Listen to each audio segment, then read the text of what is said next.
So welcome to Excelsior Academy. Now we are going to do the second part of the Lordy summary series. So previously we have talked about the phospholipids, in which we discussed about the PC, PE, PI, and what is PS, and then the sphingomyelin, right? Now this we are going to talk about the sphingolipids. Now, what are sphingolipids? They are the derivatives of sphingosine and amino alcohol. Now, if you see the structure over here, if you see the structure, you can see that an alcohol group is there, okay, and the positive charge. Now, if you see, again, in this case also phosphate group is having the negative, overall amino group is having the positive group. So what will be the net charge of sphingolipids? 0. So it means it is again going to be neutral, okay. Now, various fatty acid chains are connected to sphingosine by a amide bond. So this I was telling that you need to remember, because in CSIR part B, it's based on your memory. Okay. So what you have to remember is that in case of sphingosine, it is always the amide bond. Otherwise, in case of fatty acid, it is always the ester bond. Clear? Okay. So you need to remember this. So in fatty acid, usually you have ester bond, but in case of sphingosine, you have got the amide bond. So amide bond means C double bond O N H. So this is your amide bond. Now, other sphingolipids are the glycolipids. Now, when you say about the glycolipids, it means you're talking about the sugar moiety. Okay, so in which a single sugar residue or branch oligosaccharide is attached to the sphingosine backbone. So for example, we have got the glucosyl cerebroside. Now can you guess where it is present? Glucosyl cerebroside, from the name itself, can you guess where it is present or mainly found? Brain. Yes, very good. So it is present in your brain. And you can see the structure over here. Okay, so it's just nothing but a glucose molecule which is attached to the sphingosine backbone. Okay, good. Now moving on to the next. So cholesterol. So there are three lipids which are mainly responsible for your plasma membrane. One is your phospholipids, sphingolipids, now cholesterol. So we know cholesterol is present in plasma membrane of mammalian cells. Okay, but it is absent from the most prokaryotic cells. Please remember, this is important. So eukaryotes have got your cholesterol, but it is absent in the prokaryotic cells. Now if you see, it has got the 4-ring structure. Okay, so this portion is called your sterol ring, and rest all entire it forms the cholesterol. Now, so whether cholesterol is polar or non-polar? Anyone? So cholesterol is polar molecule or non-polar molecule? Polar. No, it is not. It is coming under fat soluble, right? Because of this ring structure, it just have got small slightly polar property, but this is not contributing for it to become a polar. Okay, because rest all the chain is big, the sterol ring is big, then you have got these fatty acids which is making overall the cholesterol as the lipid soluble and not the water soluble. Okay. Okay. Now, Okay. so even though we say that it is amphipathic, it means it has got the hydroxy group, and it is also it has got the conjugated ring and the short hydrocarbon chain from the hydrophobic tail. But if suppose it is present over here in the plasma membrane, then it is easy for cholesterol to move through the plasma membrane. Why? Because it is totally non-polar. Okay, so this sterol thing, the sterol ring is going to help the cholesterol in order to pass. Now, because of this property of cholesterol, many people, they tried making drugs also. So we know that drugs are mainly polar in nature, because it needs to get absorbed in the cells and then carry out through the blood system to the target organ, right? Now, sometimes what happens, if it is totally soluble, it gets degraded also in the blood system itself. So many a times what researchers are trying to do is to make a very similar drug molecule, similar to cholesterol, and a ring of it. Okay, just imagine that this is the ring of cholesterol. So many cholesterol molecules are there, and in the center they put the drug. Okay, so what will happen? whenever it is coming near to any cell, it is easy for the cholesterol ring kind of structure to enter the cell because it is non-polar. So through the plasma membrane, it is easy for this to enter. And once it enters, it can go and fuse with the lysosomes. Now, when it fuses with the lysosomes, the less pH or the decreased pH, it enables the drug to come out, and finally drug can have its action. Okay, is it clear, this portion of drug targeting? Actually, this comes under drug targeting. So whenever in any pharmaceutical companies, when they try to make, so they always try to make in such a way that it is permeable to the cells, to the target organ, and the drugs can be easily delivered. Okay, clear? Excuse me, ma'am. Yes. Ma'am, please repeat this drug concept. Drug targeting concept. Okay, so Yes, ma'am. see, most of the time, whenever any drug comes into the market, okay, so mainly most of the drugs are water soluble. Like you take it and you drink water. What happens that time? It gets dissolved in the water inside your stomach, and then it passes from your stomach lining, sorry, intestinal lining. It reaches your intestine. From intestine, it reaches your blood system. Okay. In general, like whatever your paracetamol, Disprin, whatever you have, it's always like that. You take the medicine, you drink water, it gets dissolved, it goes to the intestine. From intestine, it enters the blood system. Okay. Now, from the blood system, you know, it is passing through all the organs of your body. Correct. So if you have headache, you take a paracetamol or Disprin you're taking. So you know that the blood is going to reach your head also. So there, then it is delivering your medicine or Disprin or aspirin. Okay, so it is the blood which takes the medicine to different parts of the body. Now, if suppose you are talking about a particular target organ, okay, like this particular organ, like sometimes the liver is not functioning, sometimes kidney is not functioning. So that time what you can have is you need to make the drug specific then. So what you need to do is you make your drug, this is a capsule, okay, capsule which is non-polar. Now this non-polarity can be made with the help of cholesterol or other phospholipids. So when I say phospholipids, you can take any kind of phospholipids which are present in the plasma membrane.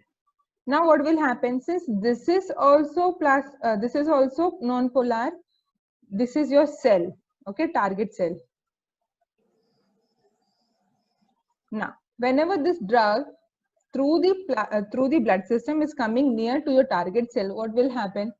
Because of hydrophobicity of both the capsule as well as your plasma membrane, this will fuse.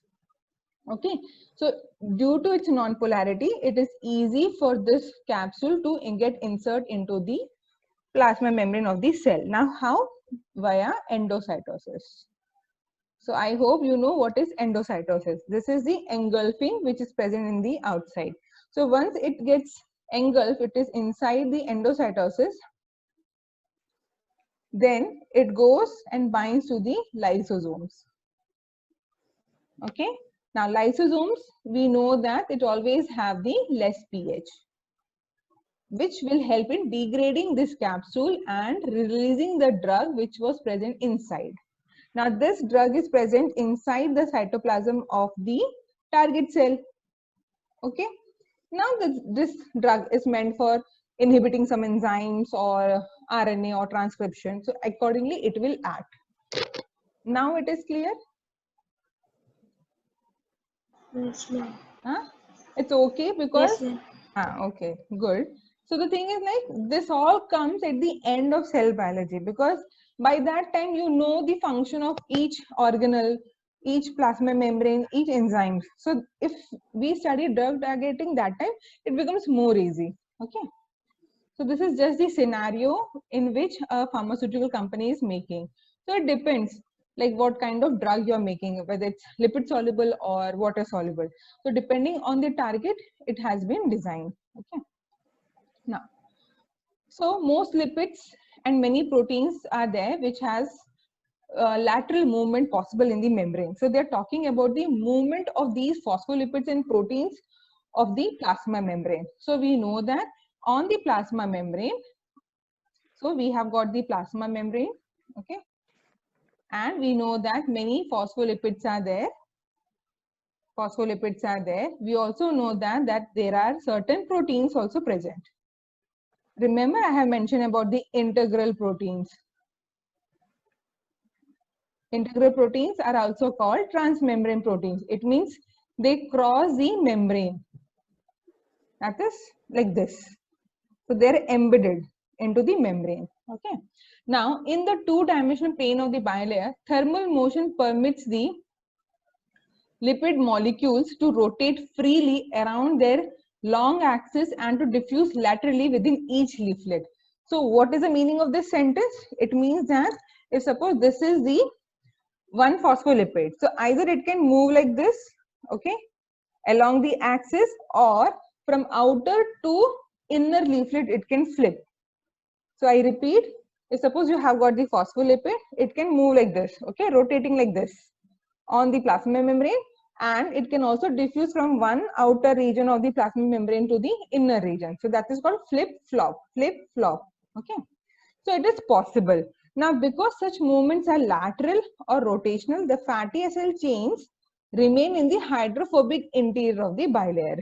So even if it is flip and flopping, what is happening is the phospho group of the phospholipid being polar is being pushed out.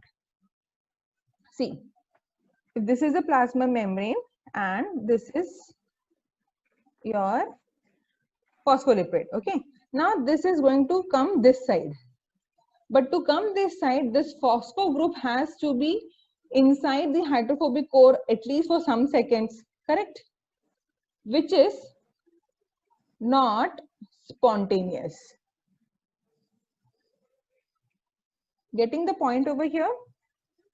Now we know that the phospholipids and the proteins are there which move laterally. Laterally means from here to here, okay? So laterally means it can move from here, or rotation means over the axis, or they can move the transverse also, that is from here to here, okay. So these movements are there in the plasma membrane happening, and they proved with the help of the techniques which we will discuss now later. Now what they're saying is that this movement, the transverse movement, that is from outer to inner, is not spontaneous. So what does it mean? What inference from this you are getting? So how it is possible? Anyone? Rinki, what do you think? Then how it must be doing? Ma'am, tail exchange.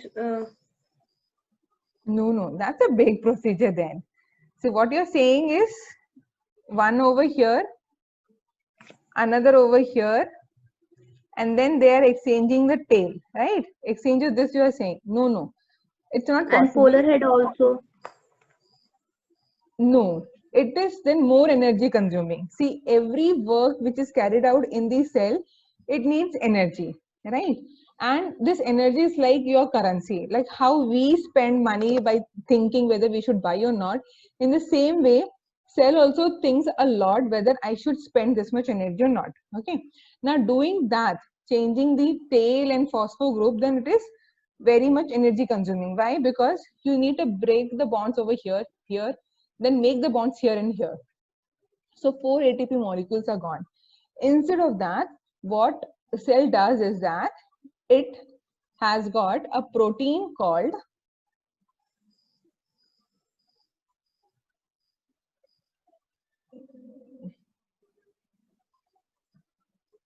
it has got protein called flippase and floppase. You also have scramblase. Have you heard of these enzymes?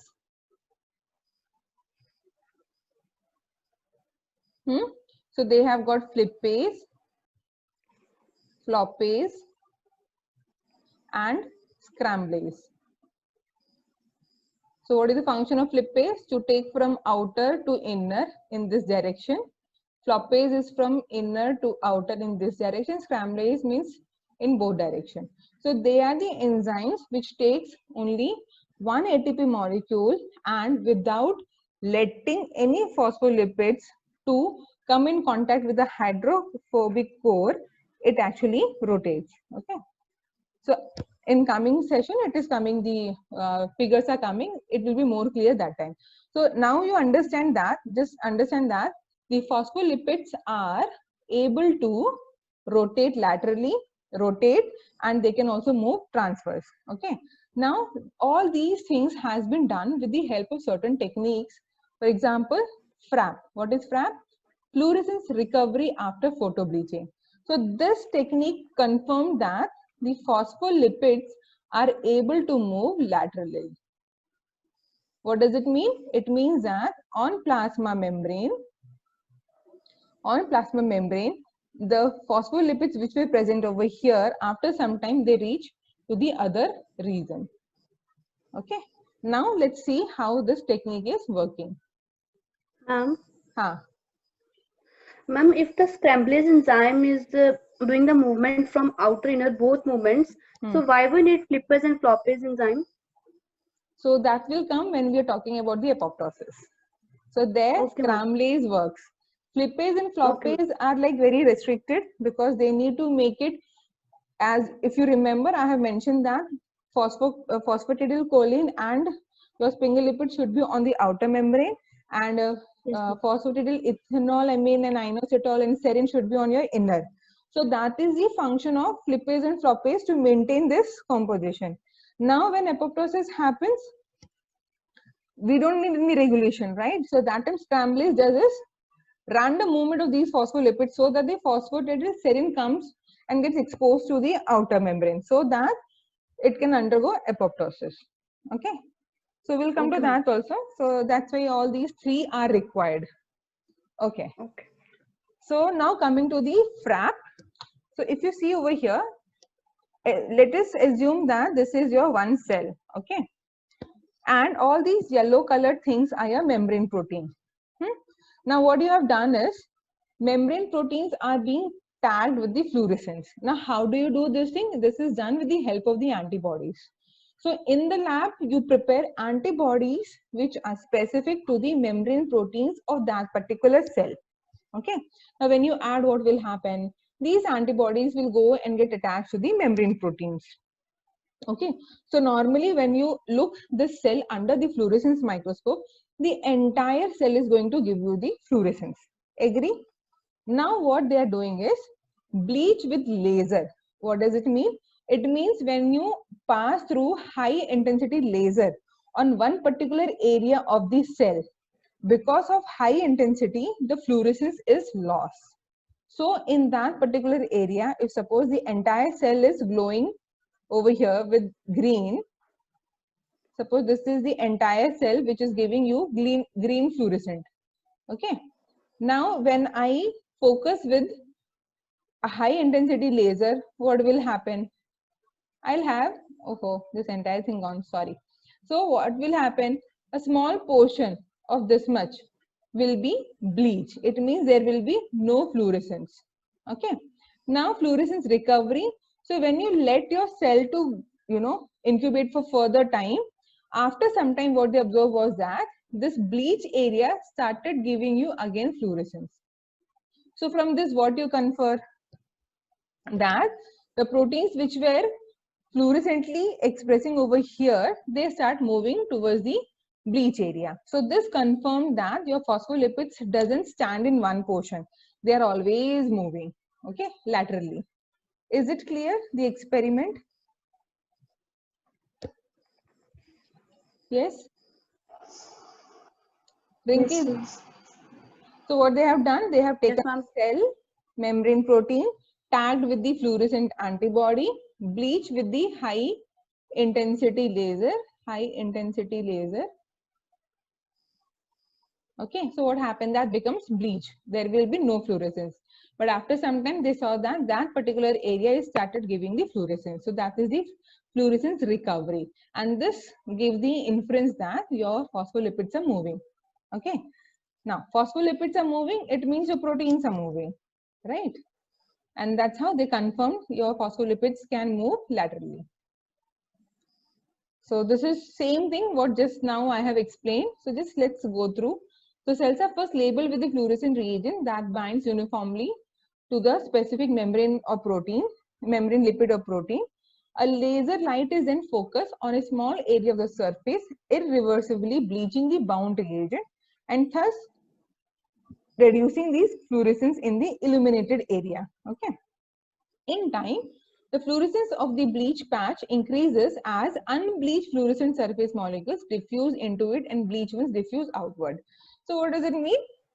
Over here, this portion was bleach out, no fluorescence, but after some time, it started giving you the fluorescence. Now, one bleach phospholipid, if it goes in the center of the fluorescent lipids, will you see any difference over there? No, because the fluorescence is so high that the one bleach phospholipid is not able to be detected. So it's okay if it was not able to give the fluorescence. So overall, the entire cell started giving you the fluorescence. Okay. Now, this is how the graph looks like. Now, this is what is important. Okay.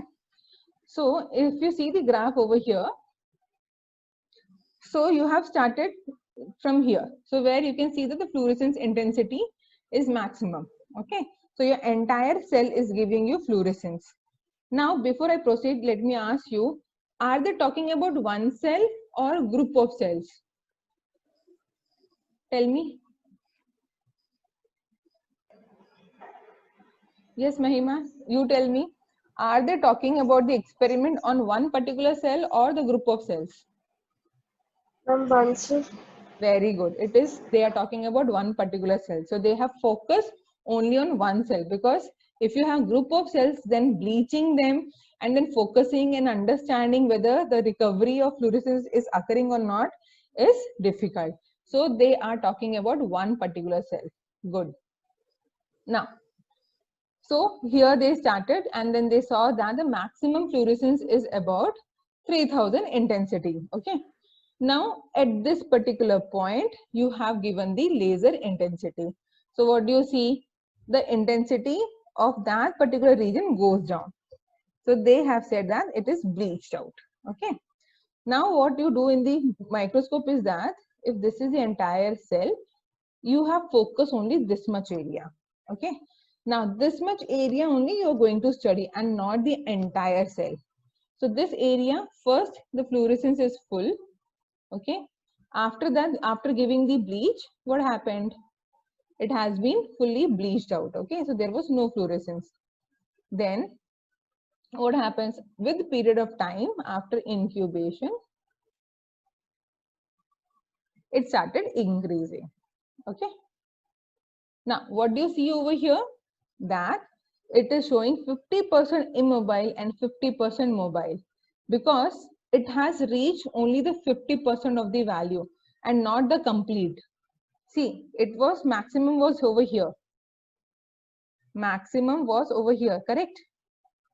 And this was the 0 level, the bleach out level. But when it was recovering, when it started doing the fluorescence recovery, it reached only half.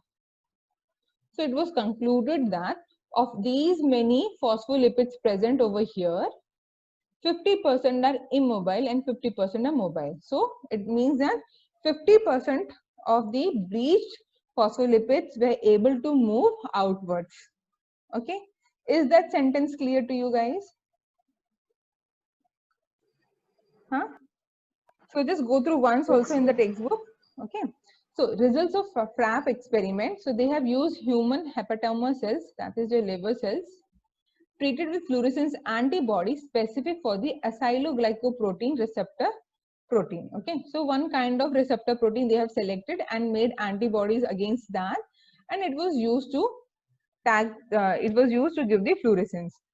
The findings suggest that 50% of the fluorescence returned to the bleach area, indicating that 50% of the receptor molecules were mobile and 50% were immobile. Okay. So this is what you understand from here. because this was maximum, this was the minimum, but it reached over here only. It didn't reach the top. Because the rate of fluorescence recovery is proportional to the rate at which label molecules move into the bleach region, the diffusion coefficient of a protein or lipid can be calculated from such data. Okay, so this will talk about the diffusion coefficient of the protein or the lipid in question using this experiment. Overall, when this was done for the first time, it just proved that this experiment proved that the phospholipids are moving laterally. Okay, so that was the first hint they got. Now, membrane has fluid-like property. Now, this is another topic of very interesting as well as important. So, it has got fluid-like property. So, what does it mean? It is neither solid nor liquid. So, it is somewhere in between, a gel-like property. Okay. Now, both proteins and lipids are able to diffuse laterally through the membrane, already proven. Now, this experiment, again, this was different experiment, but similar to FRAP only. This was conducted by Larry Fry and Michael Edid in 1970. So what they have done is, they have taken two types of cells, human cells and mouse cells. Okay. So human cells and mouse cells are going to have different proteins present on the surface receptor, correct? On the surface. So they have used two types of antibodies, let us say red and green. So let's say that red for human and green for mouse. So these two cells were fused together. Okay. Now, after some time, what they see, if suppose this portion was human and this portion was mouse, so this portion of the mouse giving you, the red color, and the other portion is giving you the green color. So after some time, what do you see? That entire cell started giving red as well as green color. Okay, so let's see how they have carried out this experiment. It will be more clear then. So they use fusion of human and mouse cells in culture to produce hybrid of human mouse cell. Then they analyze the membrane protein distribution of these hybrid cells using the antibodies. Okay, so antibody specific for human and antibody specific for mouse. So they were labeled with certain fluorescent dyes. So let us say humans were red color fluorescent and mouse were green. Now, after 40 minutes of fusion, what they saw was the mouse and human proteins were intermixed, indicating that they move freely through the plasma membrane. Now, if you see the diagram, it becomes more clear. So let us say that, see, over here you have got the human cells and the membrane proteins of human cells are labeled red with the help of the antibody. Okay. Now, whereas in the case of mouse cells, they are labeled with green. So they have been fused. So cell fusion has taken place. Now, if you see the hybrid over here, see. So this portion is going to give you the red color and this portion is going to give you the green. But when it was incubated for around 1 hour, what do you see? That the fluorescence got mixed. Okay. So this experiment also proved that the proteins and the lipids are moving laterally. Okay. Is this experiment clear? Yes, ma'am. Okay. So there is one lecture about the cell fusion.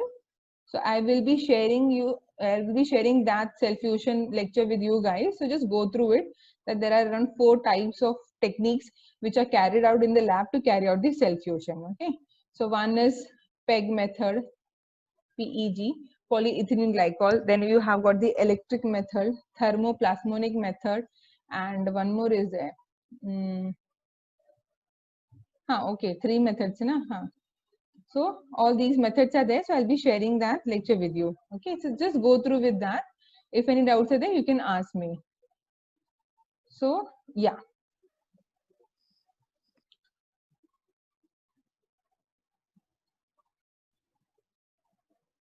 So now next is lipid composition influences the physical properties of membranes. So here what we are going to discuss is about each phospholipid is going to give differences in the composition of your plasma membrane. Okay, for example, saturated, unsaturated, so presence of cholesterol, presence of more amount of sphingolipids, how it is going to vary. So that is what now we are going to discuss. So there are several phenomena which is contributing these differences. For example, there's a difference between the membranes in the ER and Golgi. Why? Because phospholipids are synthesized in the ER and sphingolipids are synthesized in the Golgi.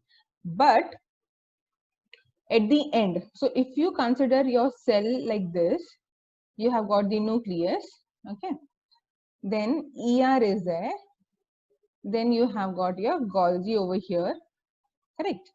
But at the end, all these phospholipids and sphingolipids are also present on your membrane, correct? So how it is doing all this transportation? So it is synthesized in the ER, your phospholipids are synthesized in the ER, your sphingolipids are synthesized in the Golgi. Now, the thing is that from ER, we know that it goes to Golgi. This is how your targeted protein or lipids are transferred to the targeted region. Okay. So how it is transferred? So they form small, small vesicles. These vesicles carry these phospholipids.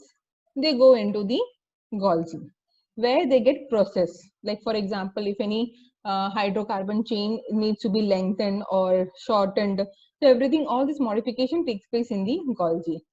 Now from Golgi, again vesicles are formed and they go and fuse with the plasma membrane. Okay, plasma membrane, sorry. So both are going to vary. So whenever we do any analysis, we always go and check what are the lipid composition of the plasma membrane. So if you see rich plasma membrane having phospholipids, you should understand that if it is interior of the cell, then it is because of the ER. If it is rich in sphingolipids inside the cell, then it is Golgi apparatus. Okay. So please remember, this is important. Then, now difference in lipid composition may also correspond to specialization of membrane function. Now, because such difference is existing, okay, in the membrane of the cell, the function of the cell varies. Now, let us say the example of this intestinal lumen cell. So if you see over here, you can see that this portion is called the apical region and this is called your basolateral region, okay, of the intestinal lumen. So we know that over here, this region, okay, so this is where all your glucose comes and are absorbed and it is taken inside and then transferred to the blood system. So extracellular fluid is nothing but your blood circulation system over here. Okay. Now, what are the difference? The difference is because of the function they carry out. So if the apical region function is to absorb the glucose, so what kind of proteins are required? The GLUT transporters. What is GLUT transporters? They are the glucose transporters. So your intestinal region, the apical region are rich in GLUT, okay, whereas in the basolateral region, it is rich in the pumps over here. Now, why these pumps, Na plus K plus pump? Because whenever glucose is taken, your sodium ions are always taken, okay. So the properties of basolateral region as well as apical region is varying because of the proteins. They proteins which are present over there and hence the function they carry out. So let's see what is given. For example, the plasma membrane of absorptive epithelial cells lining the intestine exhibits two distinct regions. The apical surface, which faces lumen of the gut and is exposed widely varying external conditions. The basolateral interacts with the epithelial cells underlying the extracellular structures. Now, if you see the figure over here also, you can see that many tight junctions are also present. Now, what is the function of these tight junctions? Not to allow mixing of this portion and this portion. That is your intestinal lumen to the extracellular fluid. So, there is no mixing of these fluid over here. So, that is a function of tight junction. So, it is not allowing. Okay. Is it clear over here? So, overall what we are saying is that the lipid composition carrying the membrane proteins is determining the function of the cells. Now this is different. Obviously in the brain also you have got the differences, right? So if you suppose you have your brain cells are there, neurons are there. So we know that neurons also, this axon and dendrites are there. They also have the different function to carry out, right? So the Schwann cells which are present, the nodes of Ranvier which are present, each carry different functions. And now this different function is because of the difference in the composition, because of the lipids as well as because of the proteins which are embedded over there. Okay, clear? Okay, now the membrane fluidity. So here this is important because many times, not many times, always in the CSIR this question has come, just changing the sentence. Okay, so because of this movement of the lipids, there is a membrane fluidity. So fluidity means not solid, neither solid nor liquid. So it is the gel-like consistency of the membrane. Okay, now how it is affected? It is affected because of the lipid composition, structure of the hydrophobic tails, and the temperature. Now, long saturated fatty acids have greatest tendency to aggregate tightly, packing tightly together into a gel-like state. So what does it mean? So saturated fatty acids are there. So they have got long tails like this. So the stacking is like this. Okay, so like this. So what happens? Your membrane becomes gel-like, more towards solid. Okay. Now, if you have unsaturated fatty acid, this is in the case of saturated. Now, if you have unsaturated fatty acid, what will happen? Instead of having hydrophobic tails like this, they are going to have like this. Like this. So because of this, what will happen? The packing is not strong. So it will be like this. So again, it becomes more of fluid-like, that is towards the liquid side, okay, but not liquid, towards the liquid side. So because of this, there is a difference. Okay. Now phospholipids with short fatty acyl chains which have less surface area of interaction form more of fluid bilayers.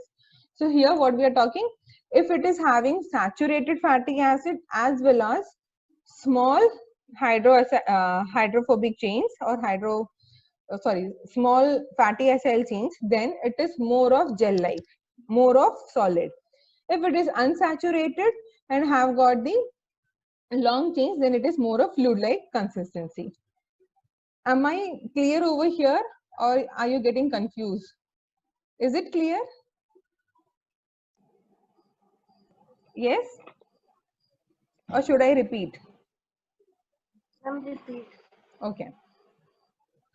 See, saturated fatty acid means what? They don't have double bonds. Agree? So saturated fatty acid means you can have this kind of structure where you are going to have the phosphate group and the bonds are, the fatty acid chains are straight, because of which the packing of the plasma membrane is more of rigid. Okay. So it is kind of this kind of packing is there. Now if you have unsaturated, so the fatty acyl chains which are present over here like this are not going to be straight. They are going to be somewhat distorted, because of which the packing is not proper and hence the packing is loose. So it is going towards the liquid kind of consistency. Okay. Now, if you have phospholipids with short fatty acyl chains, it means what? Like this. See over here, small are there. Few are very small, right? So they have less area, less surface area to interact. That is, the interaction is not there. It is very far. So again, what will happen? Then it becomes more of fluid-like condition. If you see the figure over here also, it is becoming fluid-like conditions. Okay. Now, next, it will be clear again.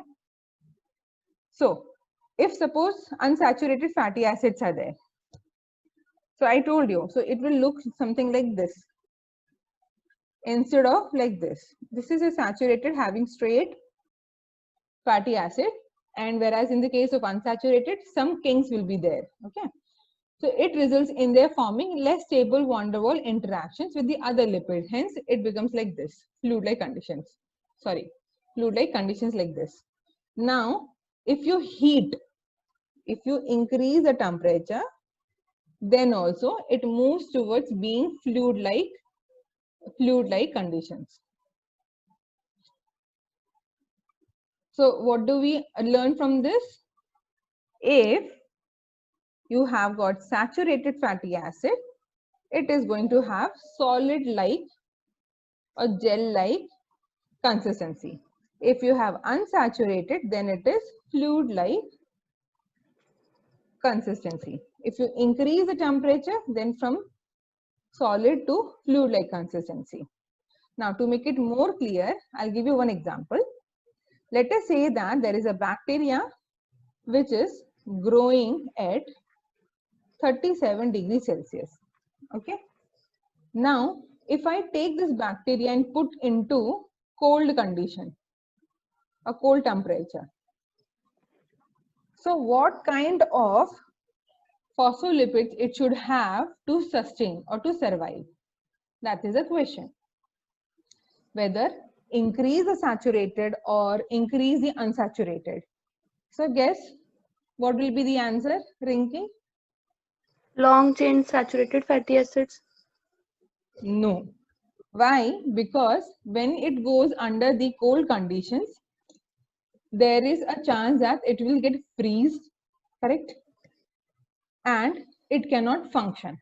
So that time, instead of becoming more solid, you need to become more fluid-like when you decrease the temperature. So you will have more of unsaturated fatty acid.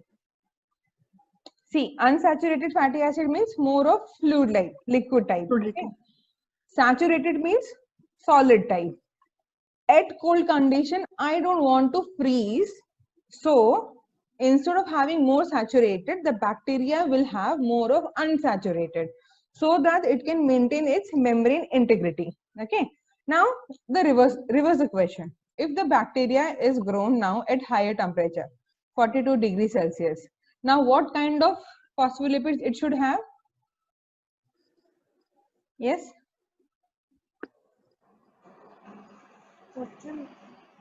So it should have more of saturated one.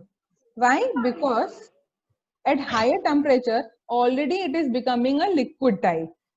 If it has more of unsaturated, the membrane integrity will be lost and entire content of the cytoplasm will move outside. Okay, it will just melt.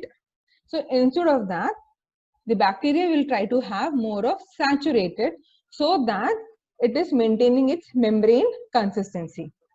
Now it is clear? Yes?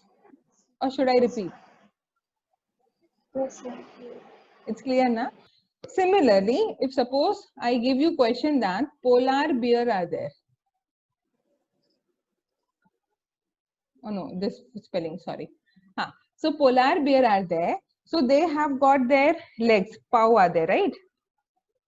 So they walk on the freezing surface of the ice region. Now if I ask what kind of phospholipids are present in their legs, cells, plasma membrane, so what will be your answer? They are in the freezing condition. So what should be more, saturated or unsaturated? Unsaturated. Yes, good. So it means you understood now. So they should have more of unsaturated. Otherwise, what will happen? The cells will become very hard, the brittle, and then it will undergo necrosis then. Okay. So now I think it's clear. Yeah. Okay, good. So guys, thank you for listening.